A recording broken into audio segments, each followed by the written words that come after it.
Supreme court తీర్పుని తప్పుబడుతున్నారా?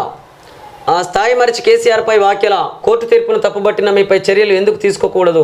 కవితను దోషి అని ఎలా అంటారు? కానీ రాజకీయాల్లో కక్ష సాధింపులకు చోటు లేదు అని అన్నారు. రాజకీయాల్లో కక్ష సాధింపులకు చోటు లేదని చెప్పేసి మీరు మాట్లాడితే దయ్యాలు వేదాలు వల్లించినట్లుంటుంది. మీ ప్రభుత్వ హయాంలో ఎంతమంది బలయ్యారో తెలుసా? ఒకవైపు తెలంగాణ కోసం అమరత్వం పొందిన అమరవీరుల కుటుంబాలు, మరొక వైపు తెలంగాణ ఉద్యమం చేసినటువంటి ఉద్యమకారులు, అదేవిధంగా మీతో పాటు పనిచేసి పదవులు వస్తాయని లేదా ఎంతో కొంత ఈ పార్టీ ఆదుకుంటుందని చెప్పేసి ఆశపడ్డటువంటి వాళ్ళు ఎంతోమంది మీ ప్రభుత్వ హయాంలో బలైనటువంటి పరిస్థితి ఉన్నది.